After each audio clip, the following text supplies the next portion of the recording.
नमस्कार, स्वागत है आप सभी का डीडी न्यूज के इस खास बुलेटिन एक्सप्रेस 100 में, जहां हम आपके लिए लेकर आते हैं राजनीति, मनोरंजन, देश दुनिया, खेल और व्यापार जगत की सभी बड़ी खबरों को एक्सप्रेस यानी कि फटाफट अंदाज में। मैं हूं साइमा खान, तो देखिए खबरें तेज रफ्तार। मॉनसून सत्र में सरकार 6 नए विधेयक पेश करने जाने की तैयारी में है। लोकसभा अध्यक्ष ने कार्य मंत्रालय समिति का गठन किया है। सदन में आपदा प्रबंध कानून में संशोधन समेत 6 नए विधेयक पेश किए जाएंगे।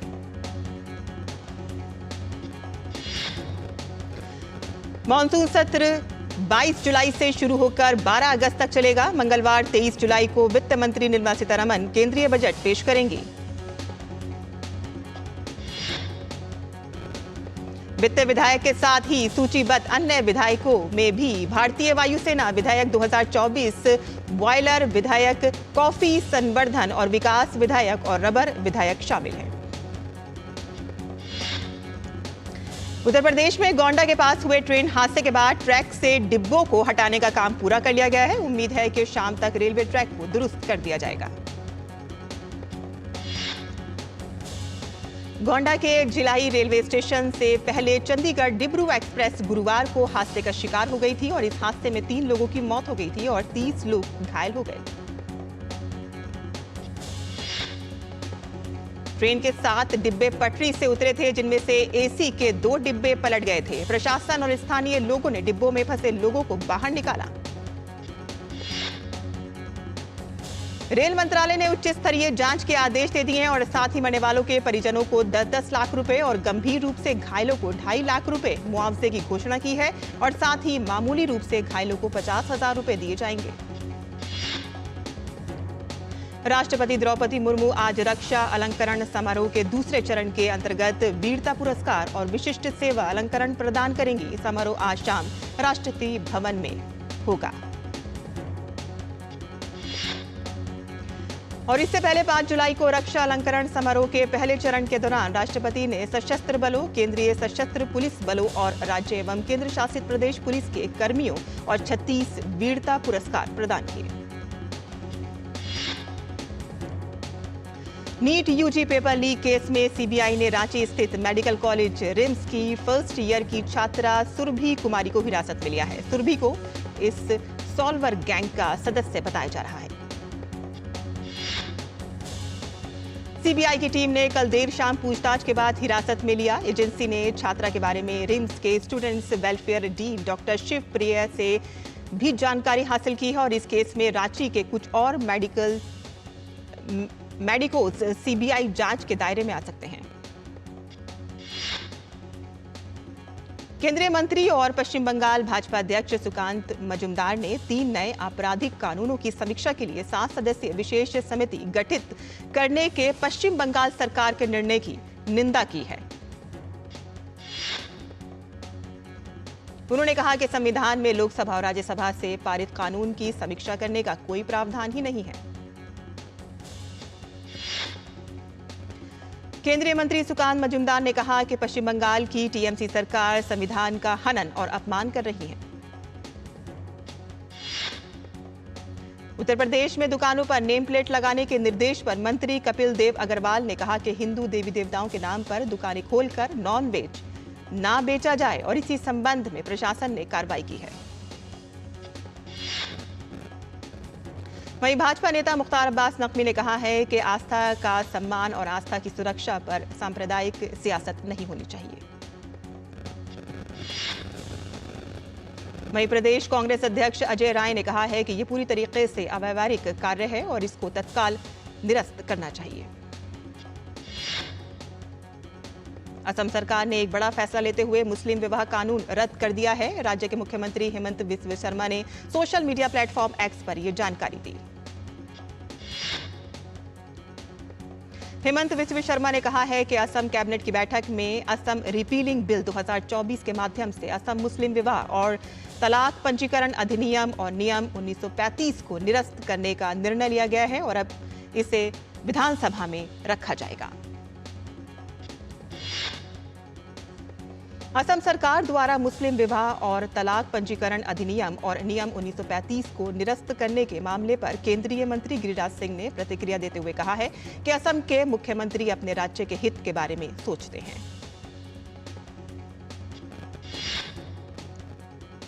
केंद्रीय मंत्री डॉक्टर जितेंद्र सिंह आज जम्मू के स्टेट कन्वेंशन सेंटर में 54वीं सेवानिवृत्त पूर्व परामर्श कार्यशाला का उद्घाटन करेंगे। आज जम्मू के स्टेट कन्वेंशन सेंटर में केंद्र सरकार CAPF के 250 सेवानिवृत्त कर्मचारी 54वीं सेवानिवृत्ति पूर्व परामर्श कार्यशाला में भाग लेंगे। उत्तर प्रदेश के मुख्यमंत्री योगी आदित्यनाथ ने प्राकृतिक खेती पर आधारित भारतीय प्राकृतिक खेती प्रणाली कार्यक्रम में कहा कि आज की आवश्यकता उत्पादन भी बढ़ाना है और इसका उपयोग करने वाले को इसका लाभ भी हो, ऐसा हमें प्रयास करना चाहिए।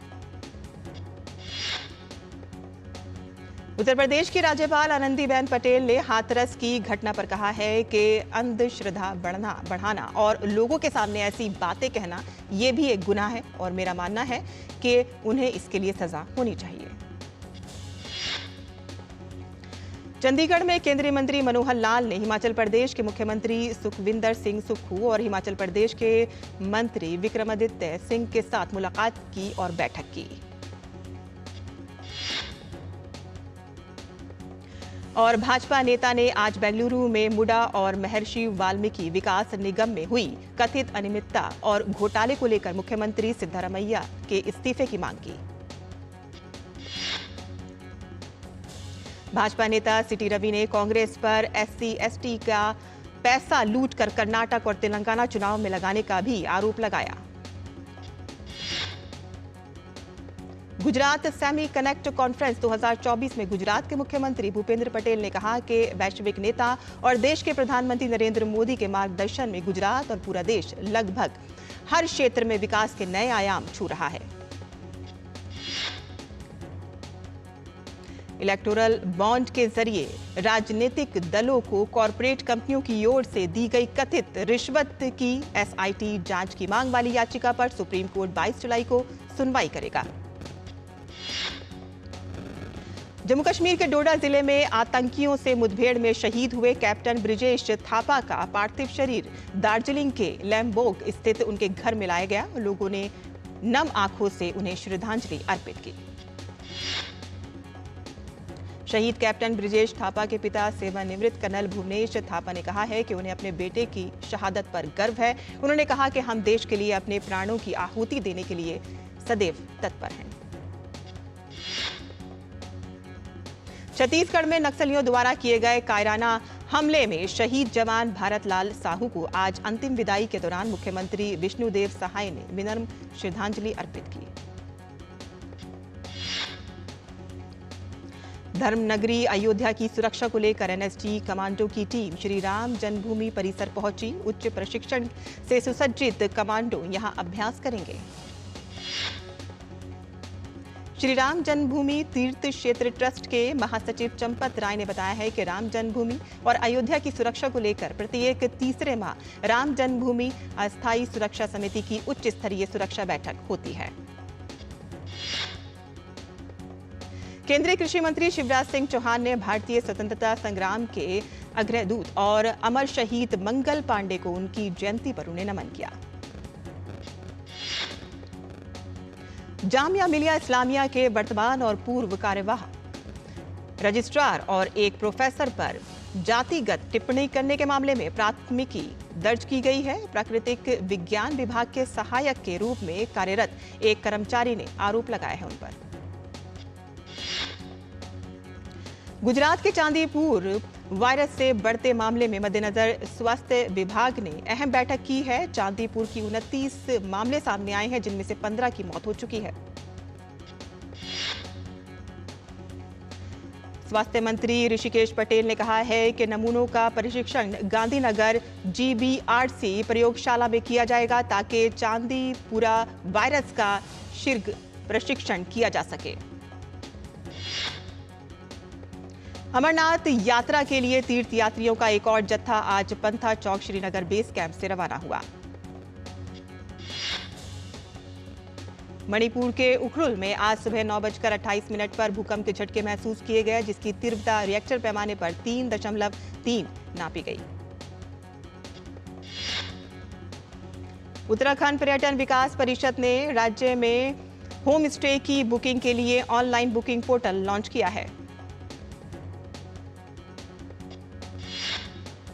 होम स्टे के मालिक होम स्टे के बारे में जानकारी देकर एक समझौते पर हस्ताक्षर करके अपने होम स्टे को इस पोर्टल पर बुकिंग के लिए पंजीकृत कर सकते हैं। तमिलनाडु के नीलगिरी में भारी बारिश के कारण पेड़ उखड़ गए हैं। सड़कों से पेड़ों को हटाया जा रहा है। असम में बाढ़ की स्थिति में लगातार सुधार हो रहा है। बाढ़ से जलमग्न जिलों की संख्या घटकर 13 हो गई है। गुवाहाटी में भी क्षेत्रीय मौसम विभाग केंद्र ने अगले 2 दिनों तक बारिश नहीं होने की संभावना जताई है। वहीं ब्रह्मपुत्र नदी करीमगंज के निमाती घाट, तेजपुर, डिब्रू और कुशियारा में भी अभी खतरे के निशान से ये तमाम नदियां बह रही हैं। विभिन्न जिलों के तटबंध, सड़कें, पुल, मकान और अन्य बुनियादी ढांचों को नुकसान पहुंचा है। मौसम विभाग ने मध्य प्रदेश, तेलंगाना, उत्तराखंड, तमिलनाडु, केरल, महाराष्ट्र, राजस्थान, आंध्र प्रदेश, कर्नाटक और गोवा में भारी बारिश का अलर्ट जारी किया है।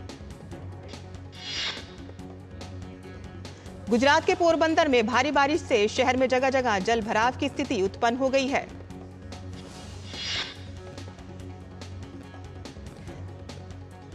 वहीं केरल के वायनाड, कन्नूर और कासरगोड जिले के लिए मौसम विभाग ने रेड अलर्ट घोषित किया है। राज्य में कन्नूर सबसे अधिक प्रभावित है, जहां कई निचले इलाकों में पानी भर गया है।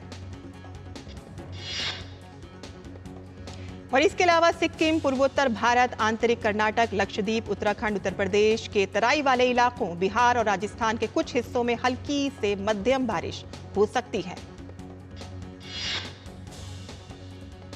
सप्ताह के आखिरी कारोबार दिन सपाट कारोबार के साथ खुले भारतीय शेयर बाजार। शुरुआती कारोबार में सेंसेक्स ने नया रिकॉर्ड, लेकिन कुछ ही देर के बाद गिरावट देखने को मिली। निफ्टी ने लाल निशान में कारोबार की शुरुआत की।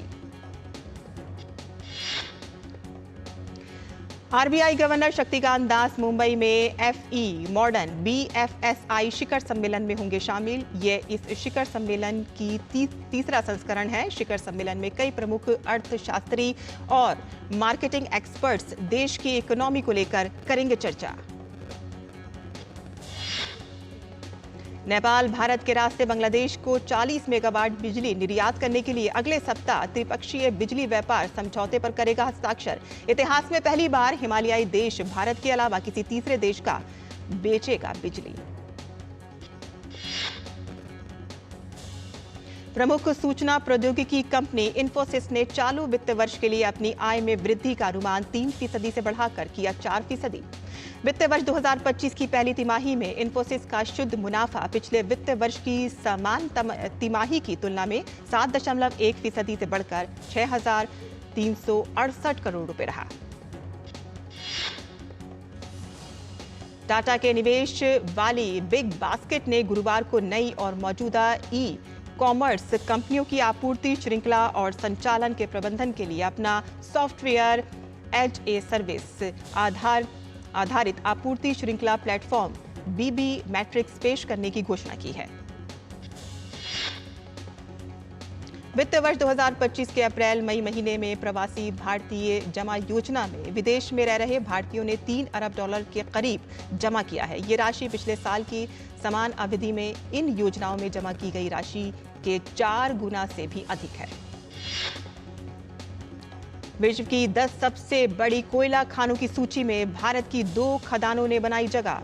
worldairtels.com की ओर से जारी की गई सूची में छत्तीसगढ़ स्थित कोल इंडिया की सहायक company south eastern coalfield limited SECL की गैवरा कोयल खानों को दूसरा और कुसमुंडा खान को मिला चौथा स्थान। भारत के रियल एस्टेट सेक्टर में प्राइवेट इक्विटी निवेश 2024 की पहली 6 माही में सालाना आधार पर 15% से बढ़कर $3 अरब हुआ। ये एक वर्ष पहले समान अवधि में $2.6 अरब था। देश के 7 प्रमुख शहरों में चालू साल के पहले 6 माह में उच्च मांग के कारण 4 करोड़ रुपए और उससे अधिक कीमत वाले लग्जरी घरों की बिक्री में बम्पर वृद्धि हुई है। संकट से जूझ रहे एडटेक प्लेटफॉर्म बायजूस ने नेशनल कंपनी लॉ ट्रिब्यूनल के हालिया आदेश के खिलाफ national company law appellate tribunal का दरवाजा खटखटाया है। LIC ने HDFC लाइफ और ICICI प्रूडेंशियल जैसी निजी बीमा कंपनियों को शेयर बाजार में प्रदर्शन के मामले में पीछे छोड़ दिया है। LIC का शेयर बीते 1 साल में करीब 80% तक उछाल हुआ है। घरेलू स्तर पर प्राकृतिक गैस की खपत में सालाना आधार पर 7.1% की बढ़त जून में देखने को मिली है और इस कारण प्राकृतिक गैस आयात में भी 11.3% का इजाफा हुआ है। भारत और मलेशिया ने पाम ऑयल तथा अन्य क्षेत्रों में परस्पर सहयोग बढ़ाए हैं। इलेक्ट्रॉनिक्स मैन्युफैक्चरिंग के क्षेत्र में 2030 तक 500 बिलियन के इलेक्ट्रॉनिक्स उत्पादों को प्राप्त करने का लक्ष्य रखा गया है। इन्फोसिस ने कर्मचारियों की संख्या में कमी की लगातार 6 तिमाहियों के बाद आखिरकार भर्तियों की योजना का ऐलान किया है। 15,000 से 20,000 लोगों को नियुक्त करने का लक्ष्य रखा गया है। NSIC तकनीकी सेवा केंद्र NTSC में नए कौशल विकास प्रशिक्षण कार्यक्रम में NSIC और मैसर्स ड्रॉन डेस्टिनेशन के बीच समझौता ज्ञापन पर हस्ताक्षर हुए हैं। अमेरिका में डोनाल्ड ट्रंप के समर्थकों ने नेशनल कन्वेंशन में उनका जोरदार स्वागत किया। डोनाल्ड ट्रंप ने आज राष्ट्रपति पद की उम्मीदवारी स्वीकार की है और कहा है कि ये पूरे देश, यहां तक कि पूरी दुनिया को एक साथ लाने का मौका है। ओबामा ने बाइडेन के खराब स्वास्थ्य पर चिंता व्यक्त करते हुए कहा है कि अमेरिकी राष्ट्रपति को चुनाव से पहले उनकी दोबारा दावेदारी पर गंभीरता से विचार करना जरूरी है। प्रतिनिधि सभा की पूर्व स्पीकर नैन्सी पेलोसी ने भी कहा है कि बाइडेन अपनी दावेदारी पर पुनर्विचार करें। बाइडेन ने अपनी उम्मीदवारी पर कहा है कि वो पीछे नहीं हट रहे हैं और पहले की तरह इस बार भी ट्रंप को हराएंगे।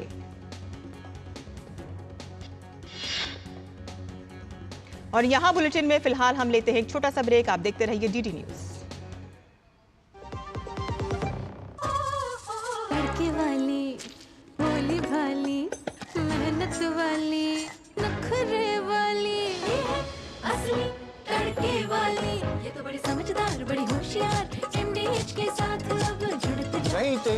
असली taste MDH ginger garlic taste. बात जब पीढ़ियों के लिए बनने वाले घर की हो तो जिम्मेदारी बड़ी हो जाती है। गैलेंट समझता है ये जिम्मेदारी। अब डबल M रिब्स के साथ गैलेंट एडवांस TMT रीबार निर्माण का रियल हीरो। ऐसा कौन सा खजाना हाथ में लगा है? खजाना नहीं, मिशन मिल गया है हम सबकी जीत का। भारत में बना आधुनिक कीटनाशक जिसकी बेजोड़ क्वालिटी से मिले फसल की बेहतरीन पैदावार। IIL के ट्रैक्टर ब्रांड का मिशन है तो जीत पक्की। और ब्रेक के बाद आपका फिर से स्वागत है एक्सप्रेस 100 में। देखते हैं खबरें फटाफट अंदाज में।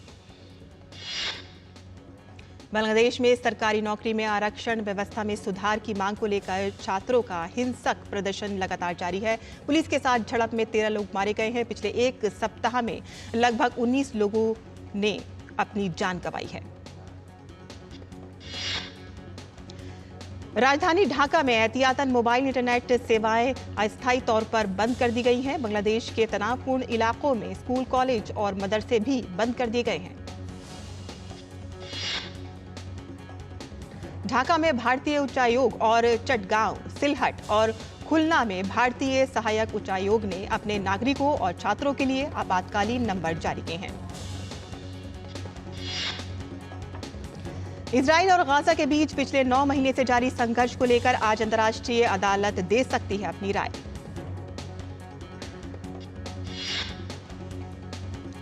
हालांकि इजराइल पहले भी इस तरह के आदेश को खारिज कर चुका है। ICJ के फैसले का गाजा पट्टी में हमास के खिलाफ 9 महीने पुराने विनाशकारी युद्ध पर भी बढ़ सकता है राजनीतिक दबाव। महिला एशिया कप 2024 का आज से श्रीलंका के दाम्बुला में आगाज हो रहा है। प्रतियोगिता में टीम इंडिया की पहली टक्कर आज पाकिस्तान से होगी और डिफेंडिंग चैंपियन भारत हरमनप्रीत की अगुवाई में 8वीं बार खिताब जीतने के इरादे से मैदान पर उतरेगी। प्रतियोगिता के शुरुआती मैच में आज नेपाल और यूएई की टीम भी आपस में भिड़ेंगी। प्रतियोगिता में भारत के ग्रुप में पाकिस्तान, नेपाल और यूएई की टीमें शामिल हैं, जबकि दूसरे ग्रुप में श्रीलंका, बांग्लादेश, मलेशिया और थाईलैंड हैं। बीसीसीआई ने श्रीलंका दौरे के लिए भारतीय वनडे और टी20 टीम का ऐलान कर दिया है। वनडे में जहां रोहित शर्मा टीम की कप्तानी संभालेंगे, तो वहीं टी20 में सूर्य कुमार यादव को कप्तान बनाया गया है। वनडे में विराट कोहली की ब्रेक लेने की खबरें भी पूर्ण विराम लगा चुकी हैं। विराट को श्रीलंका दौरे के लिए टीम में शामिल किया गया है। हालांकि तेज गेंदबाज जसप्रीत बुमराह को आराम दिया गया है। आईसीसी का 4 दिवसीय वार्षिक सम्मेलन आज से कोलंबो में शुरू होगा। आईसीसी की एजीएम में तय होगा कि बीसीसीआई सचिव जय शाह चेयरमैन का पद संभालेंगे या दोबारा 2025 तक न्यूजीलैंड के ग्रेग बार्कले ही चेयरमैन बने रहेंगे। आईसीसी की बैठक में चैंपियंस ट्रॉफी को लेकर भी चर्चा हो सकती है। दरअसल भारत किसी भी सूरत में पाकिस्तान जाने को तैयार नहीं है। ट्रेंट ब्रिज में दूसरे क्रिकेट टेस्ट मैच में इंग्लैंड ने अपने सभी विकेट खोकर पहली पारी में 416 रन का विशाल स्कोर बनाया है। नॉर्डिया ओपन 2024 टूर्नामेंट में सुमित नागाल की चुनौती खत्म हो गई है। सुमित प्री क्वार्टर फाइनल में हारकर प्रतियोगिता से बाहर हो गए हैं। खेल मंत्रालय ने बैडमिंटन खिलाड़ी एचएस प्रणॉय के पेरिस में रहने के दौरान उनके ट्रेनर रोहन जॉर्ज मैथ्यूज का खर्च उठाने का प्रस्ताव को मंजूरी दे दी है। भारतीय फुटबॉल टीम ताज़ा जारी रैंकिंग में 124 के नंबर पर कायम है। रैंकिंग में भारत की टीम एशिया में 22वें नंबर पर है। अर्जेंटीना की टीम फीफा रैंकिंग में मजबूती के साथ शीर्ष स्थान पर बनी हुई है। मेसी के नेतृत्व में अर्जेंटीना ने हाल ही में कोलंबिया को हराकर रिकॉर्ड 16वीं बार कोपा अमेरिका का खिताब जीता था। वहीं चोट से उभर कर वापसी कर रहे स्पेन के राफेल नडाल ने स्वीडिश ओपन के क्वार्टर फाइनल में स्थान बना लिया है।